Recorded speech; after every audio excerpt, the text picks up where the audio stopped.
Oh, about time too. Can I get on with enjoying my day off now? What's left of it? Quite. Just a little bit longer, Mum, and she'll be off your hands for good. What do you mean? Charlie has asked us to move in with him, so, I just need time to pack. Ow! Oh! Oh! Blasted dog! Oh, have you got a week? Has she got a brain, more like? You saw what happened to Shelley? Yeah, well, I'm not a victim who asks men to walk all over her. Oh, so it was all her fault. Well, she let Peter do it to her and all. Have you forgotten? You don't go on about how bad he is. He just wants to use you. No man has ever got the better of me. You've never bitten off more than you can chew before. Charlie is a different proposition to Steve MacDonald. Yeah, well, I should hope he is. Because Steve lied about wanting commitment, and Charlie means it. Commitment from Charlie Stubbs? You'd as soon get relief from pain by swallowing a knife. Look, I am sick of all this negativity. Why can't you just be glad that I found the happiness I want? Oh, you're a long way from that. Yeah, well, I've got to try. All my life, I've wanted love, and I've never found it. Because you rush into relationships with the wrong men. Not this time. Look, on the surface, you don't let them get the better of you, but underneath, they cut you in half. We don't want to see that again. You've still got the scars from Steve. All right, so what do I do? Spend the rest of my life in a box? No, but you think carefully first. I'm sick of being careful. Oh, you, careful, that's a good one. You should send that one in. Look, can't you just sit down with him and talk it through a bit more? What, and talk ourselves out of it? But you have discussed it with him, though, I hope. Tracy? Look, I'm going, and that's it. Me to think about as well here. What's he gonna do to her? Moving in with a strange man? At least sleep on it till tomorrow. You've nothing to lose. Right. Change the flaming record, will you? I'm gonna go and get some stuff from Dev's. Shopping for Charlie already? Oh, just his hand cream and makeup remover. He doesn't want anyone to know his secret. I give up. I gave up a long time ago with her. I'm supposed to be going out tonight and all. Well, what's stopping you? I can't go out now, can I? Why on earth not? Well, doesn't seem right. Sitting here worrying isn't going to solve anything. She puts her own enjoyment first. Why shouldn't you? You don't mind, Ken? Why on earth should I mind? He wants you out of the road so he can play on his laptop without feeling guilty. Well, that's settled then. I've had a hell of a day. I'm going to go and let my hair down for a few hours. Big time. Thanks, love. Ugh. I can't believe Tracy and Amy have gone. 2 down, 1 to go. Did you hear that? Straight from the horse's mouth. Only teasing. No, no. If he feels like that, maybe it is time I thought about moving on. Oh, now look what you've started. They've turned the old baths into a warden control complex. Cornfield View, they call it. Very plush, by all accounts. Should be sewage view if it's by the old bath. But if you're really interested, I'll run you down. No, you won't. She isn't going anywhere. And I don't know how you can joke about something like Tracy moving in with that monster. Well, in the first place, it's high time Tracy stopped living at home and stood on her own 2 feet. Not if she's moving in with him. And secondly, she never listens to a word you say, so why waste your breath trying to change her mind? Because I know something bad will come of it. And thirdly, if it does go horribly wrong, she'll be straight through that door with her tail between her legs. Oh, I pray you're right, Ken. So, in the meantime, why don't you just enjoy the fact that you won't have to empty the bath of plastic toys every time you get into it? I miss those plastic toys. You should get out more. Not if last night's anything to go by. I'll just clear these breakfast plates away. Oh, yeah, what time did you get in? I was dead to the world. Oh, about 11:30. Oh, give over. It were 1 in the morning when I heard your taxi revving his engine. Did you, Barlow? You did. You stop out. Where did you say these warden-controlled flats were? Oh, relax, love. I'm glad you had a good time. No need to feel ashamed. Sat there, propping up the leg of me wonky dresser. That's all very well, Blanche, but we have to decide what book to read next. Deirdre read a good one lately. Lace, Shirley Conran. It's the sort of book that she reads every few years. I must admit, I had a little flick And I can see what she saw in it. Yeah, well, I think we can aim a tad higher than Shirley Conran. Has anybody read the 39 Steps? Oh, with Robert Powell hanging off Big Ben. Is that where he's got the perm? I thought that was most unbecoming for Edwardian England. I picture him more of a demi-wave than a perm. No, when he had a demi-wave, he were Jesus. Anyway, it's a very exciting tome. Angela and I once spent a very pleasant summer doing an anti-clockwise tour of the cathedral cities of England, and we listened to that on a speaking book on the car radio. Oh, I forget who was reading it now. I think it might have been Keith Chegwin. Was it Keith Barron? Cauliflower cheese is lovely, Rita. Thank you, Emily. Well, if I could put my two pennyworth in, I'd like to suggest a new novel by Cassia Camasara. Is it in English? It is, yes, and it's called A Ladder in Her Stocking. Oh! Well, I've had a few of them in my time. Anyway, I read a few reviews on the internet, and it's had nothing but praise. And it's been shortlisted for a few of the weightier awards. What about a nice wartime saga set in the East End, you know, where people slept on the tube in victory rolls? Anyway, it's about a woman in a retirement home. Her husband died a few years ago, and she wants to, well, encounter physical intimacy again before she dies. I'd rather encounter me bus pass. I've not seen it for days. Anyway, apparently it's incredibly witty, as well as managing to be an eerie study of the loneliness of old age. Well, we can all identify with that. Oh, we're all old.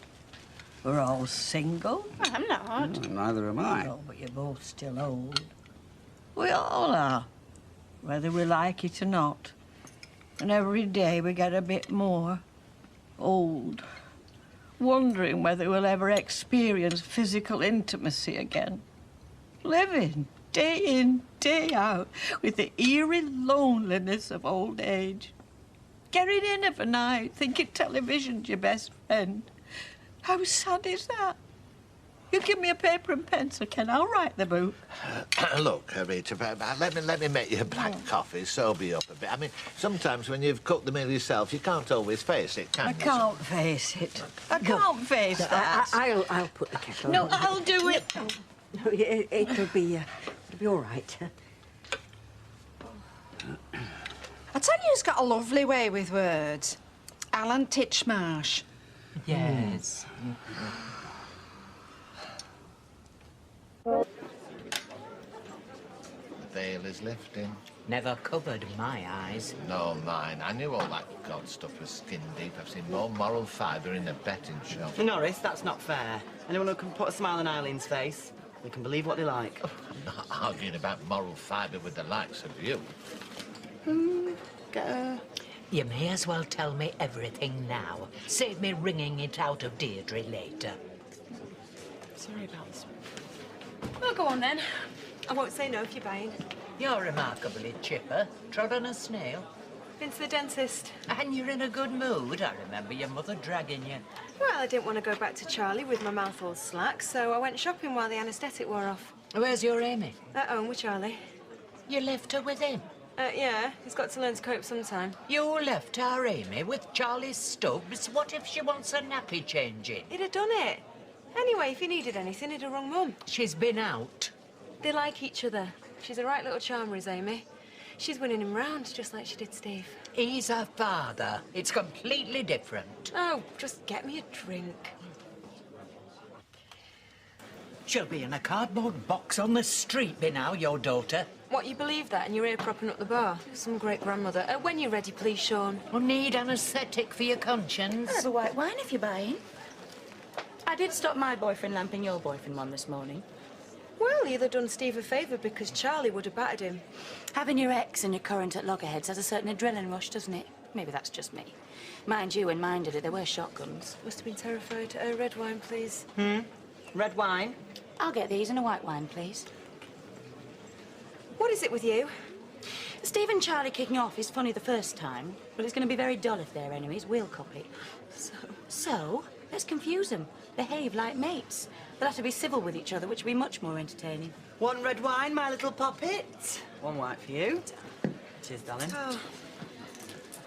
Large vodka and orange, please, Sean. Hey, tell you what, kid, you can have it on me if you take over babysitting Eileen. Left alone spiralling into pessimism about fellas. You're talking to the wrong woman. Oh, that was heartfelt. Good. You can take over. What do you mean? Sticking pins in Tracy, swung round in here all day, while your granddaughter's babysat by the bogeyman. I don't know why I'm surprised Tracy's behaving like a fool. I mean, look, all I'm saying is if you're going to be staying out, could you let us know in advance, then we can be sure to be available to babysit Amy? Well, you are available. Why wouldn't you be? It's not a matter of why wouldn't we be. It's a matter of you being responsible for her. It's not your mother's job to bath her and put her to bed every night. What did I say it was? You don't have to say it. If you're not here, she's no option. It's not that I mind doing it. Well, if you don't mind doing it, what's the fuss about? The fuss is about you taking us too much for granted. Oh, well, excuse me, but I thought that's what families are for. People you could take for granted would help you when you needed it. Right, well, we're going to the park for a walk, so that'll leave you free to do whatever you want. Where's Dad, anyway? Oh, he's taking the dog out for a walk. Right, well, when he gets back, could you ask him to stop in, because there's something I need to say to him. Well, I need to say to all of you, actually. Right. See you later. Well, never mind what she's got to say to us. I think we should decide what we want to say to her. Oh, I know what I'd say. What? If her child is here of a night time, she should be as well. Oh, right. And what will you do then, when she doesn't take a blind bit of notice? Look, there's no point in arguing amongst ourselves. It's Tracy we've got to say all this to. And let's be fair. She's not done a bad job with Amy. No, she has. She's had a lot of help. And I'm sure that if we just let her know that staying out at night is unacceptable, we can put a stop to it. And how did Eileen take? Having any dinner? I thought I'd wait till after we've had this summit conference. She's coming. About time. Sorry about that. It's just, she wouldn't let me leave until I'd read her a story, and you know how it is. Children come first, don't they? Well, yes. Oh, we're very glad to hear that, because that's all three of us, we've become, well, rather concerned about the way you've taken to staying out all night and simply taking it for granted that we will look after Amy. Oh, right, so you're saying that you won't? Oh, she's off again. Look, I'm just asking a question. No, we're not saying we won't. We're just saying we don't like being taken for granted. So this is more about the way I'm treating you than the way I'm treating Amy, is it? You can't It's talk about the way you're spending more and more of your life somewhere else. Well, right. So that's exactly what I want to speak to you about. You do. Well, I thought we were talking about it. Well, what it is, see, is me and Charlie, we've been going out for a while now, and... Meaning what? 3 weeks? More than that. Anyway, long enough to know that it's serious, and... Well, that's something else we might disagree about. Well, I know that. So what I'm saying is we've been going out, and, well, we love each other. We want to live together. Oh, dear. After what he did to Shelley. Why does everybody want to live together? Look, what I'm saying is that children come first, don't they? Well, yes, they should do. That's what we're trying to tell you. Well, you don't have to, because I agree with you. Children do come first, so... I think it would be wrong to uproot Amy from her home and the people she knows and take her somewhere she might not even like. Yeah? So, well, I think that I should move in with Charlie and that Amy should stay here. What? You would leave your own daughter? Did you ever hear the like? So we're supposed to bring her up, are we? We wanted you to do more for her, not less. Have you not been listening to a word we've said? Just hang on a minute. You're just shouting at me. Because you need shouting at. You know where Charlie lives, don't you? Yes. So I'm never going to be more than 100 yards away. I'll put Amy to bed at night. I'll come back first thing in the morning. I mean, she won't know the difference. Yes, but we will. I'm sorry, Tracy, this is just not on. What, this is because it's Charlie, isn't it? No. Look, I'm not stupid. The reason there's a problem with this is because it's him. No, it isn't. It's because Amy is your daughter. Well, I'm going anyway, whether you like it or not. So whether you look after Amy is up to you. Throw her out if you don't want her here. Well, away with this. You'll have that child on your hands for good. So how do we stop her? Hey, I don't know. I do. We play dirty. Meaning what? Say anything, even if you don't mean it. Right, I'm going. But I will be back this afternoon to look after Amy, so all I'm asking is will you please look after her for a couple of hours, all right? And then tonight, what happens then? Well, I've already said. Oh, yes, you'll be on Victoria Street while Amy stays here. Yes, and I'll be back first thing in the morning when she wakes up. Oh, what is wrong with that? You have to ask. Well, what's wrong anyway is you won't be here when she wakes up. You'll just wander in when you feel like it, but that doesn't matter. We're used to that. Now, what's really wrong is you choosing to be round there with Charlie instead of being here caring for your child. Yeah, but I will be caring for her. That is what I'm trying to tell you. Well, I'll tell you something, shall I? Oh, what? That I'm a rotten mother? Oh, you already have. No, something else. If you do this, I promise, and your gran and your dad are witnesses, that I will make sure Amy gets to hear about it. Amy? Yes, Amy. Not now, but when she's old enough to appreciate what it all means, I shall sit her down and I shall tell her what you've done. So will I, if I'm still around. You don't mean that, Mum, because that is awful. Not as awful as what you're doing. I mean it. I shall sit her down and tell her. Yeah, well, if you do that, that will be a really rotten, mean thing to do, and I will never speak to you again. Look, I think we're all just getting a bit carried away here. No, I think she is. Your mother is just trying to make you understand how seriously we view this. Yeah, and I am trying to make you understand how serious this is for me. Look, I've met a man that I really want to be with, and he wants to be with me, and all we're asking is for a little bit of help from my family. My family should be pleased to see me with a little bit of happiness in my life for once, but oh no, what do I get? You trying to ruin everything for me. Well, I tell you something, you're not going to. Because I'm going to be with Charlie whether you like it or not.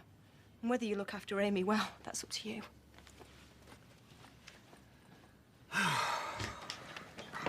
Never met anyone so big-headed.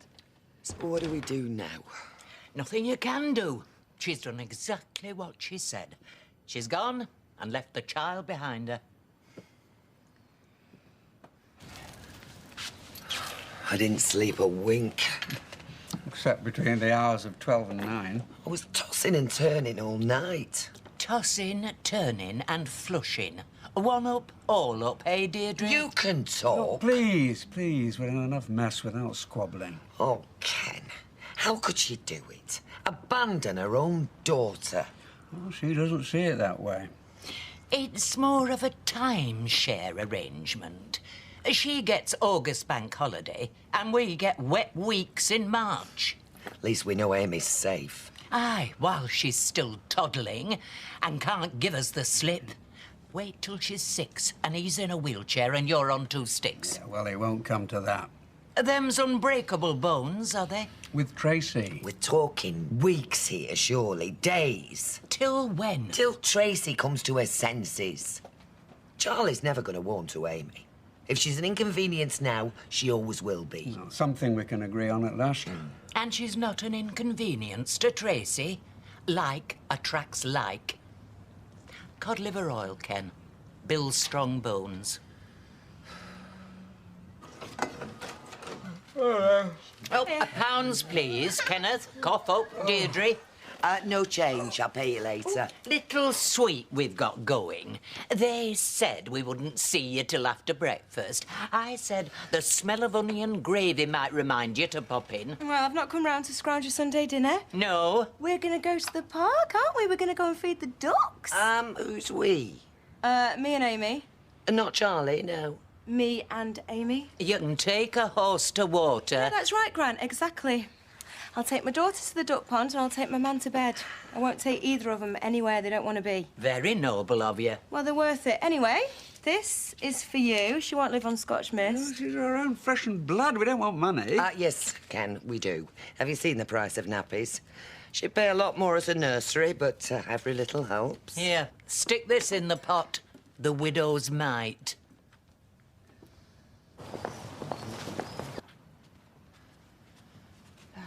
Here. Oh. No sign of Madam yet? No. I've rung her mobile 3 times. They're going to love me at work. Well, it's your own fault for giving in to her. Tracy's always the same. It's take, take, take with her if you're mug enough to let her get away with it. Hey, up. Where have you been? I've been ringing and ringing. Yeah, I had the phone switched off and he did a bit of a lying. Oh, charming. In the end, I had to ring work and tell them I wouldn't be coming in because I was poorly. Yeah, well, Gran could have looked after Amy. Oh, no, she couldn't. It might work with your mother, but you won't get me nursemaid in for you. Oh, lighten up, will you? Just I'm a little bit late. It's not the end of the world, is it? How long's it going to go on for, Tracy? And why you bother with a man who doesn't even think enough of you to let you have your daughter with you? It's not like that. He just... Well, he's not used to having kids about the place, that's all. He never will do, neither, the way you give in to him. Yes, he will. He just needs a little bit more time. Oh, I wish you could hear yourself. And do you think I would have even considered moving in with Ken if he'd said there hadn't been room for you? Do you? What's wrong with people nowadays? They haven't the grace to feel ashamed of themselves. And I'm not talking about my old granddaughter, although I could. Right, a lot now, Blanche? Yes. No, give us one of them half bottles of gin. No. Look at that man Eileen Grimshaw's took up with. Killed Emily Bishop's husband 28 years ago. And now, here he is, on this street, making Emily's life a misery all over again. Where do you keep your tonic? Stack of them over there. Oh, right. You'll know what I'm talking about. How would you feel if that woman who set fire to this place, with you and Sunita inside, came back living here bold as brass? I wouldn't like it one little bit. Oh, as if he hasn't done Emily enough harm already. Now he's putting her through it all over again. I'll just tot this lot up, Blanche. I've just been talking about you. And if you think I were talking behind your back, I'll say it to your face. What you did to Ernie Bishop all them years ago were bad enough, God knows.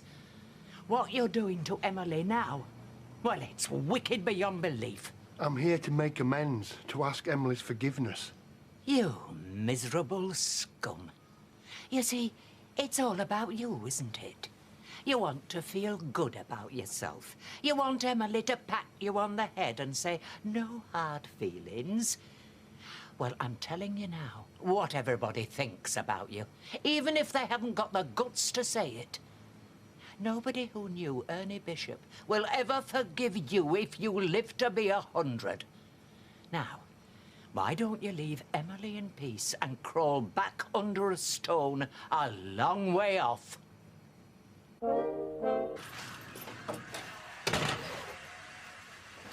It's too early in the morning to have Keith Chegwin shouting at you. I was right. It was the fan belt. Oh, Kenneth, you couldn't drop me off at the library today, could you? I've got a couple of Jean Plaidies I need to take back. Sure, no problem. And then, if you could run me over to the 1 o'clock club. We've got a guest speaker today. Elsie Williams is doing 15 minutes on the Diana conspiracy, so I don't want to miss it. She's got slides. And then, after that, I've got to pick up a knitting pattern from Dolly in the charity shop. I thought I might do you a tank top for your birthday, Deirdre. Oh, thanks. Hiya. Hello. Where's Amy? Still in bed, didn't sleep well last night. Oh, well, I'm here now, so I'll take over. She needs to sleep. She needs a mum. Think I'll take her to the park. The fresh air will do her good. I dread to think how you'd have turned out if I'd been a part-time mum, Deirdre. Yeah, I mean, she might have, like, completely gone off the rails and ended up in prison or something. See ya. When? I don't know how many times I have to say this, but where did we go wrong? And I don't know how many times I have to say this. Where do you want me to start?